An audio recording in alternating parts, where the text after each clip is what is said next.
and welcome to another What I Ate Today. It's the last one for January, and as some of you know, and some of you might not, I've been doing a series of 4, and I've also been talking about various subjects regarding veganism and things that can be useful to someone just starting out on a vegan diet.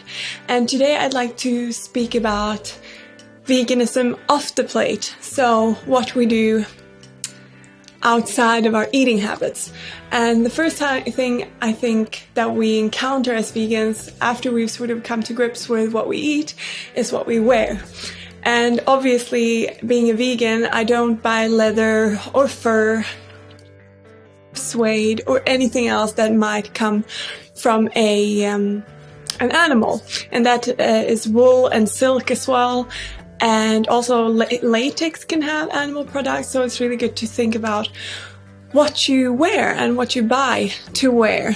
And for me, I think the items that I had before I went vegan, I don't see the point in just throwing them out and discarding them, unless it's a furry item which might sort of encourage someone else to copy your look, which is something you don't want. But if it's something which you can't see is actually derived from an animal or wouldn't encourage someone else to do the same, then I don't see why we should throw away things that we've already purchased and, the damage is already done.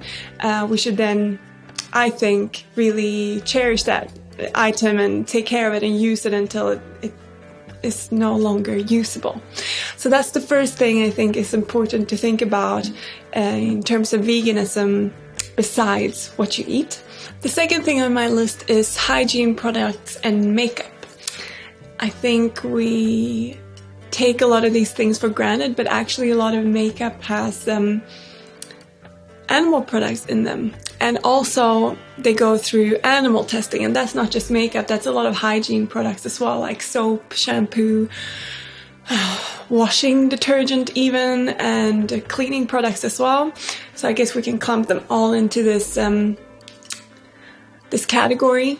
And some makeup brands that are vegan that I know is Pacifica. It's an American brand, and also 100% Pure has a lot of vegan products. So does Lush. And usually at your health food store or a store like that will have some vegan, both beauty products, hygiene products, and makeup.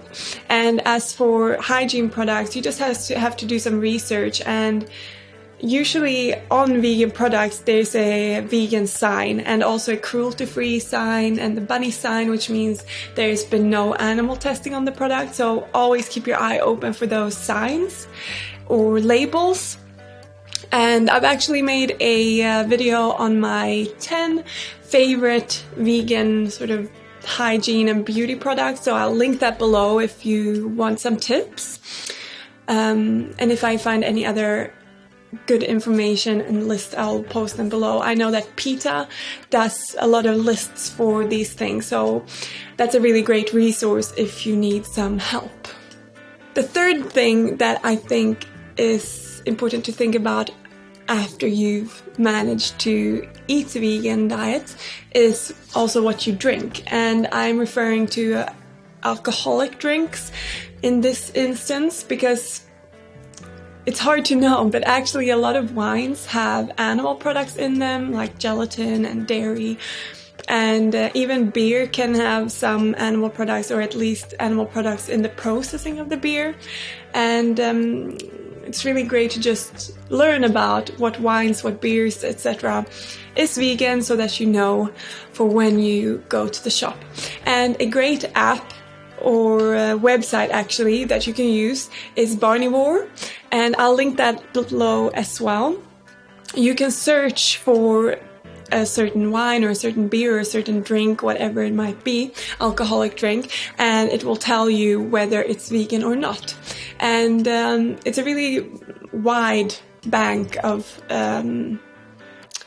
items on this website, so usually you'll be able to find whether things are vegan or not, but sometimes you won't.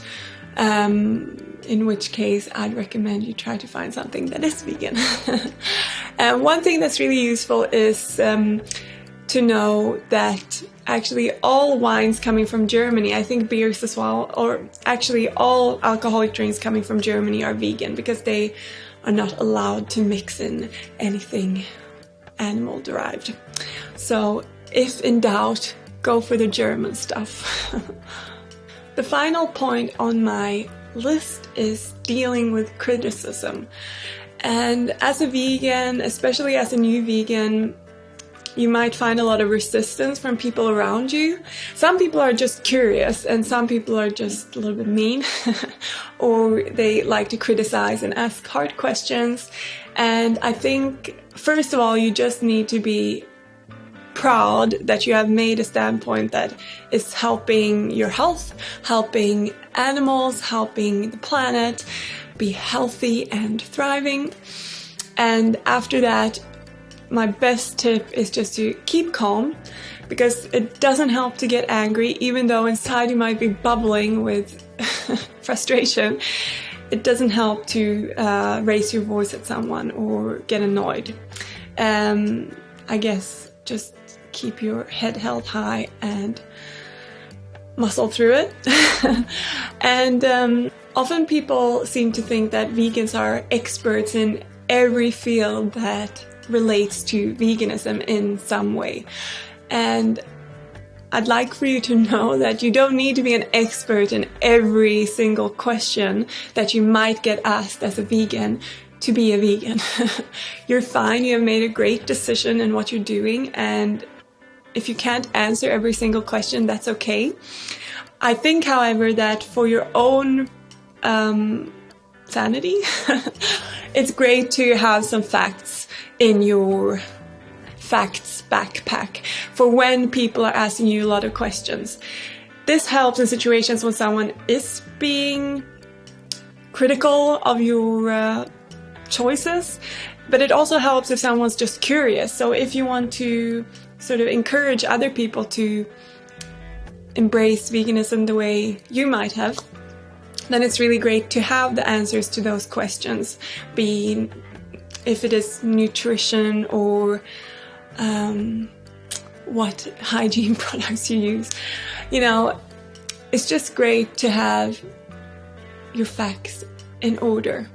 And if having your facts in order isn't helping the situation and you feel like someone's just being rude to you or just crossing the line with their criticism, my best tip is just to remove yourself from that situation. It's not necessary that you feel uncomfortable or judged for what you are doing, the same way that you probably wouldn't criticize and judge other people in the way that you might be, especially not when they're doing something that's actually quite admirable and, stepping out of the norm and taking responsibility. So if you are feeling that someone's really judging you and you're uncomfortable with the situation, make up some excuse, whether it be believable or not, and just remove yourself from the situation. You don't need to listen to other people's judgment or criticism any more than anyone else. And I'd rather see people just, say, excuse me, but I need to go to the bathroom or whatever, than get angry or flustered with people. And because really that just feeds their ego and feeds their judgment.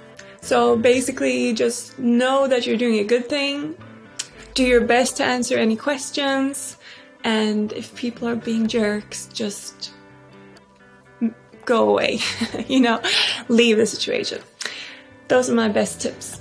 And I'm going to continue with this what I ate today now, and I'd like to thank you all so much for watching throughout this month. And I'm planning on next month to do 2 what I ate in a day, and also try to do a house tour, which some of you have been requesting, and maybe also show you a little bit how I edit my photos or videos.